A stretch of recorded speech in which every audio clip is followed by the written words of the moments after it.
here to give a talk on AI-powered cybersecurity and forensics. AI is no longer a futuristic concept. It's everywhere, shaping how we live, work, and interact. From personal assistants like Siri and ChatGPT to major industries like healthcare and finance, AI is revolutionizing the world around us. So, the first meme, as you all can see, of Toy Story humorously illustrates how AI is integrated into almost everything you can see today. The second meme, a cat on a unicorn, emphasizes AI as a solution to problems we didn't even know we had. AI impacts industries like healthcare, finance, education, and entertainment. You all might be using everyday AI tools like ChatGPT, Gemini, and now the most common one is the DeepSeek. Now, the AI landscape is vast and continuously evolving. Some of the examples of AI-driven tools and companies are Cursor and Climb, that are AI-powered coding assistants, Tracer, an AI-powered tool for coding itself, Level Labs, an advanced AI-based voice synthesis tool, OpenAI Whisper, that is a cutting-edge AI for speech recognition, Midjourney, an AI image generation tool. These tools demonstrate AI's versatility from coding and design to voice synthesis and automation. AI is not just in technology, but an ecosystem of innovations. Now, the meme alongside again, the meme inside shows that the only way to keep AI from taking your job is to use AI to do your job better. AI is not here to replace us, but to enhance our capabilities. Those who leverage AI effectively will stay ahead. The graph alongside shows AI versus human performance analysis, that AI is surpassing human benchmarks in various intellectual tasks.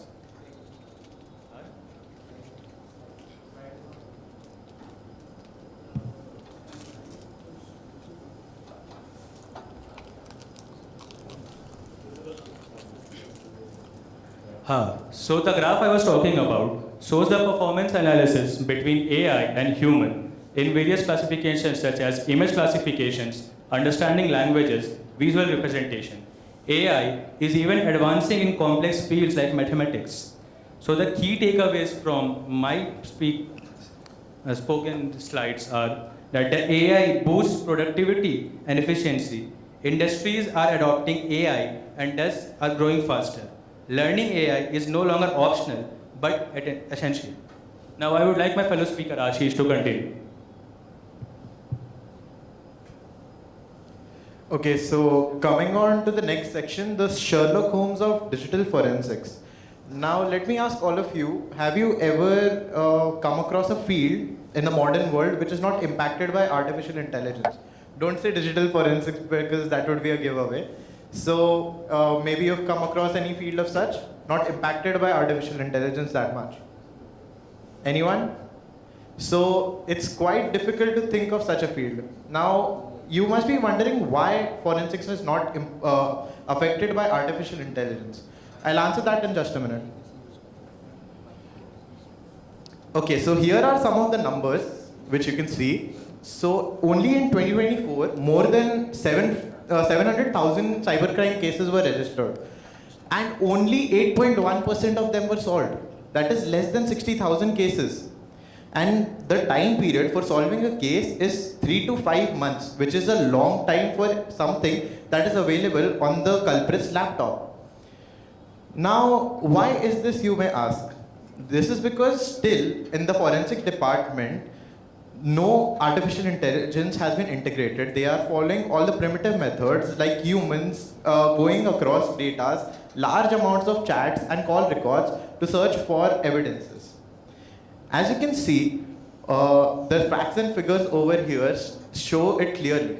Now, when we were searching in this field, where can we put our innovation in place? So we came across the field of gathering evidences from social medias. Because currently it's manual, it's slow, error prone and device limited. So we thought maybe we could put artificial intelligence in use in that domain. So next slide. So this was our original thinking, to be frank with you. We thought, let's take all of the chats from different social media platforms, Instagram, Snapchat, X, Facebook, etc. Feed it to our artificial intelligence model and then get the response we all wanted. Now, it is a very simple idea, to be honest, but why haven't companies done this yet? See, cybersecurity is very sensitive in nature. You don't want someone like the government to access your chats, and even if they do, because the government is liable in case of frauds and everything, but you don't want them using ChatGPT or something like Llama to access your data, because that would also make your data available to other services like Microsoft and Facebook. So we don't want that. And the open source artificial intelligence is also quite new in nature. As you've seen, when DeepSeek came out, it completely shook the AI industry because there was no open source artificial intelligence till this point. Now I would like my fellow teammate to tell you more about this. So, does one does not simply scrape it? What does it mean? So, the amount of data that we can get through social media is quite vast. As we know, it can go up to terabytes. But we can use tools that are available online like Puppet, Selenium, but it quite be unauthorized as such. But to make the use of AI in this, what we need to do is we need to get the authenticated login credentials and then access it, then take the data from the platform in a limited manner, at least how much the platform allows us, then feed it to our LLMs, and then we can get the result that we want out of it.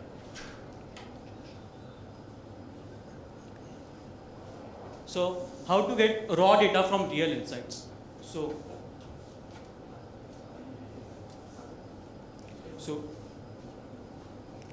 how to get the raw data from real insights? So just by using AI, is it enough for us? Well, no. We can use Selenium and Puppeteer for automation of it, but it's quite not enough for us.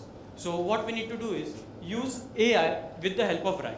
So what it does is like AI without RAG is like an Olympic shooter who is just blindfolded, who just takes a guess to shoot. Whereas with the help of RAG, we can use contextual RAG by what do you mean by that? That is, we can use it to get specific decisions that we want. So for here, we have showed an example with the base model, which has no RAG in it. What was the name of the movie Chris emailed me about last year? So it has all the information in it, but it still says, well, I don't have that information with me. But base model plus super data set, that is user data set, what was the name of the movie Chris emailed me about last year? So as it has the local data set, which has embedded data set and as well as various embeddings in it, also vector data set in it, it gives the response that we want about it. So with this, there is still one question that we all have. Why to use RAG in it? So for this, I will like Yashraj to come on stage for explaining. Hello. Why do we need a RAG? Let's take a scenario where two students are giving a test. One has given an open book test and one is not given a book. Who will perform better? Yeah, open book. Why is that? Yeah, that's why. The AI also has all the answers. For example, if we give ChatGPT an open book of, let's say, economics, and we ask something like what happened in 2011, it will answer immediately from the book. And if we don't give a ChatGPT the book, it will not know what happened in 2011, and it will try to get the data from its pre-trained historical data. So why do we need a RAG actually? That RAG actually what it does is, let's say there are 4 to 5 messages which are related to each other. So RAG will try to connect those messages and try to provide a deeper response and connect those messages together. It will also try to, let's say in cyber investigations, the investigators have a large amount of data, mostly in terabytes. So we cannot send those terabytes of data in a single prompt. So what we can do is convert those messages or those data in chunks, what we call is embeddings, and store it in a database, let's say a vector database. And what we can do is we can make ChatGPT or any LLM give access to that RAG and ask it any question. It will try to retrieve the data from that RAG. Next slide.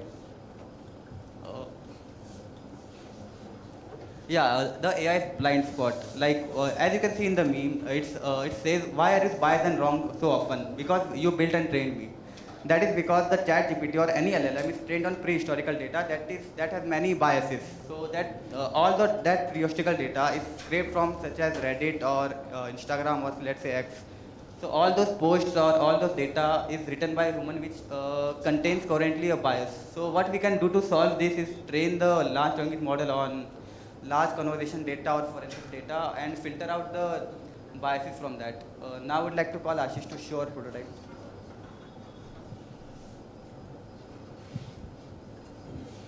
Okay, so earlier this year, as I told you, we were wondering on this question. We developed something that I would like to show you. We call it Omniscient. The meaning of Omniscient is some being who can view and see everything. So, just a second.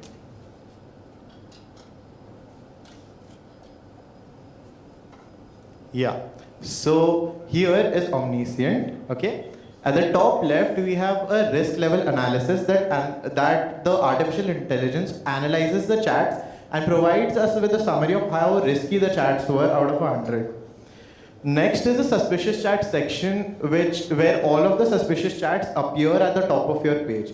One more problem that we encountered during the selection of this was, as my teammates previously told you about RAG, the AI was using context to see if the chat was suspicious or not. That's why many chats like I sent or something, yes, yes, is coming up in the section of suspicious chats, whereas on itself, the chats are not that suspicious. Next, at the center is the relational mapping, where here in this diagram, Cossi is our suspect, and all of its contacts are relationally mapped to it. When I click on one of the node, it shows me the most recent chats and also the most recently used words in that chat. Also, we have the convert to PDF and convert to CSV sections. These are especially useful when we want to present this in a judicial court and we want the report to be handed out.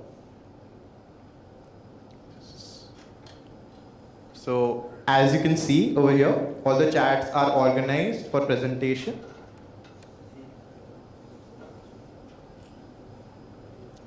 And CSV. The CSV data can also be used later to train the local models which the government can train on its own server and use it. So as you can see here, the user, the receiver and the date along with the messages. This was in a tested environment, so we purposefully kept the chats suspicious. And next is Sherlock, our large language model, which we can ask anything. The Sherlock is given a context of all of the previous chats of the account of the suspect. Now let me ask it any simple question like, who is Jeffrey, one of the person shown in the images? So the AI will go through all of the chats and give me a response about his identity, all the conversations that he was in, all the relations that he was in, what all judicial matters could he be framed in exactly. So this Omniscient project was just a start on our research, and I wanted to conclude our presentation by saying that the scope of artificial intelligence in forensics is unlimited. And you can all also contribute, as we are making Omniscient open source very soon. And you can really explore on the fields that artificial intelligence has not really ventured out in and see the reasons why it has not gone there. And it can really change the world we live in for a better. Thank you. Any questions? Yeah.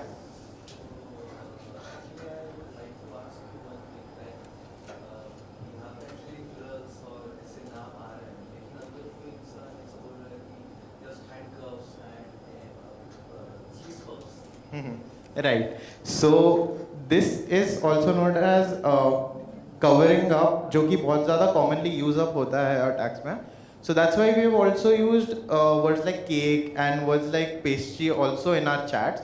So the AI gives us a comparative analysis that cake or mal, it is an English AI, so it doesn't understand all of these words. But just because of the frequency that these words are being used in, it comes to know that there might be something suspicious regarding these words, or they can be encoded in a coded language. So it's also in all of the top most used words in that conversation.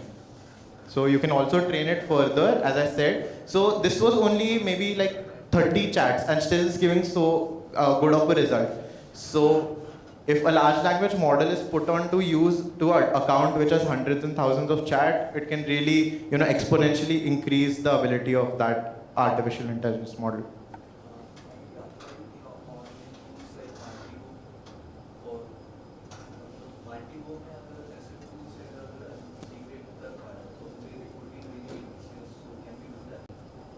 As of now, no, but in future, sure. As I said, Omniscient is going open source, so you all can also contribute if you are interested in Omniscient, because we are really thinking to take this project forward. So.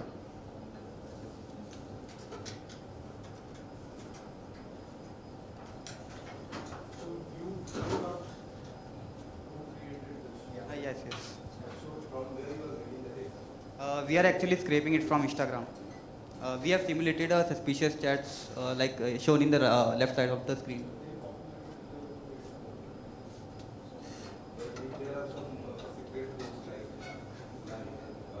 Yeah, look, open the Vishwesh. Yeah, like as you can see on the top, the Vishwesh but chatted with Kosi. Yes, he said that, do you have spare parts? So exactly what he meant is like, do you have illegal organs or something? So like the AI caught it and just shown it there at the top, like the suspicious words. Like you can also see like Kadak Mal and all that stuff. All that like suspicious stuff.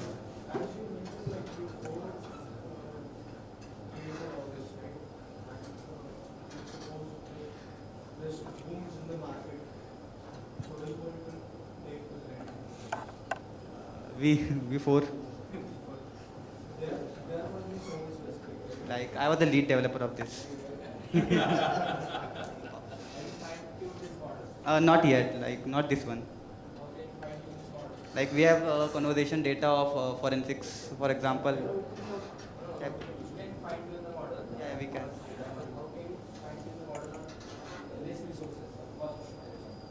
For cost optimization, like we haven't thought at the business point of view as of yet.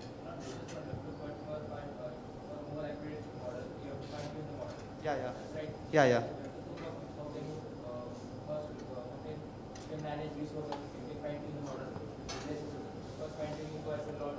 Yeah. Like we can, like if you are speaking business point of view, we can fundraise this project.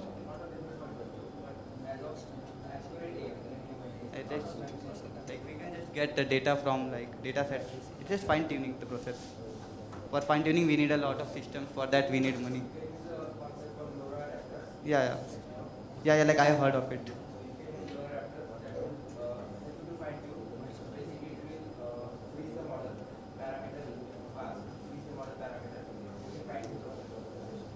Yeah. Sure, that's a good idea. Yeah. Anyone else?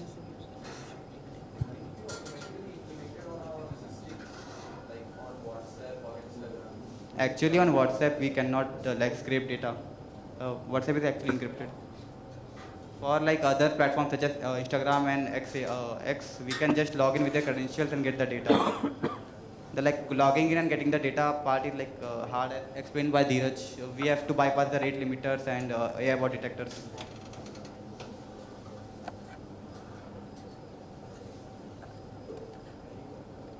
Any more questions?